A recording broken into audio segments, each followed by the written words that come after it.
Welcome back to The Explainer. Today, we're unpacking a truly fascinating text from 2006 by an author named Zhu Feng called The Highest Form of Communication. This text dives deep into the unseen forces that supposedly connect the entire universe together. And I mean, it really challenges our everyday definition of what it means to connect, to speak, and to actually be understood. We're going to break down this philosophy step by step, looking at how the author categorizes the ways living beings interact, starting from our physical world all the way up to the celestial. It's like a giant metaphysical puzzle, and honestly, I'm absolutely stoked to piece it together with you. So let's kick things off with a pretty massive question. What if language isn't actually our greatest tool for connection? We tend to think of human language as the absolute pinnacle of communicating. We write poetry, we debate, we write code. But the core premise of Zhu Feng's text is that our physical methods of connecting, yes, even our spoken and written words, are actually quite limited. They really just represent a tiny fraction of how life actually interacts. Okay, let's dive into this. To really grasp this whole philosophy, we have to look at this core definition. Zhu Feng introduces what he calls spiritual communication. And according to the text, this right here is the true universal language for all life in the universe. It isn't bound by biology, it transcends race, and incredibly, it completely transcends both space and time. It's a style of communication that just entirely bypasses all those traditional barriers we're so used to. To set the stage here, the author looks at how earthly beings currently communicate. Think about it. Ants use their antenna to share information. Swans engage in these beautiful, graceful courtship dances. Humans rely heavily on spoken language. Do you notice the pattern? According to the source, all of these, whether it's an insect's antenna, a bird's posture, or human speech, they all fall squarely into the category of physical communication. They are completely bound by the physical world. And that brings us to the fundamental contrast the author sets up. Physical communication relies entirely on barriers. To communicate physically, we literally need proximity, shared senses, or an exact shared language just to be understood. But spiritual communication? It's the exact opposite. It's the concept of the limitless spirit. Zhu Feng states it can happen face-to-face, or it can happen indirectly across massive distances. The text claims that a true connection of hearts can span the universe, literally bridging billions of light years in a single instant. No way, right? But that's the claim. Section 1. Speaking with nature. The text makes some seriously wild and specific claims about our day-to-day interactions with the natural world. It asserts that humans can communicate directly with insects and plants, and that these organisms can actually sense our attitudes. They feel our joy, our anger, our sorrow. For example, the author claims that if bugs overrun your house, a friendly spiritual attitude can literally persuade them to pack up and leave. It's such a fascinating idea. Similarly, if you have a flower in your room and you communicate affectionately with it, the text says it won't just grow beautifully, but it'll even release health-promoting scents specifically for you.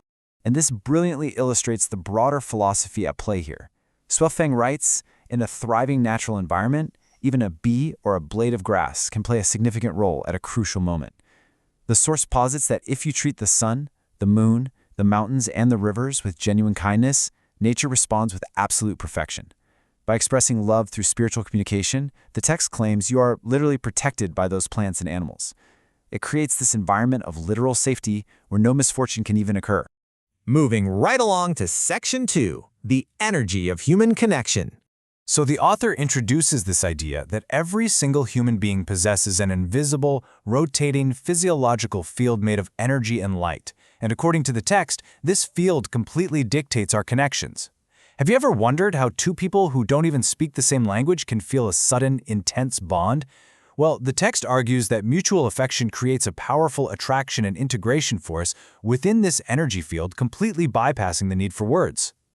But this energy field isn't just stuck in one mode. It changes based on our mental states. Zhu Feng uses some incredibly vivid imagery here.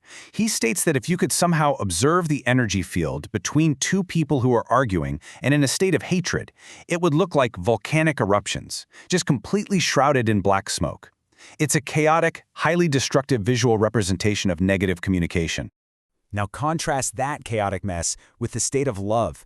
When people feel mutual affection, their physiological fields seamlessly integrate. The text describes the energy fields between lovers as a beautiful, cosmic dance, featuring swirling, colorful lights just naturally interacting with one another. It's a really fascinating way to visualize how human connection might operate on this totally unseen, energetic level. Section 3. Transcending time and space. Check out this surprisingly simple two-step mechanic the text proposes for long-distance telepathic communication. Step 1. Both parties simply think of each other at the exact same time. Step 2. Instant emotional connection and communication is achieved. That's it. The author presents this as a straightforward reality of the spiritual communication framework. No technology required, just perfectly synchronized thought. But wait, it doesn't stop at geography. It extends across the actual timeline of history. The author maps out how this transcends time entirely. Devout followers, for instance, can connect with ancient figures like Jesus or Buddha, experiencing their kindness as if they were close family members. Today, it connects diverse humanity across language barriers. And looking forward, the text asserts that prophets, seers, and even sci-fi writers commune directly with beings from the future. This naturally brings us to communication with the divine. Xu makes a point to clarify that reaching the divine does not require grand physical gestures. He writes, "Having deities in one's heart and frequently repenting and praying inwardly constitutes direct spiritual communication." The source stresses that profound internal sincerity is the key here. Rather than external physical actions like burning incense or bowing, the deities respond to the heart, not the posture. Section 4. The celestial zenith.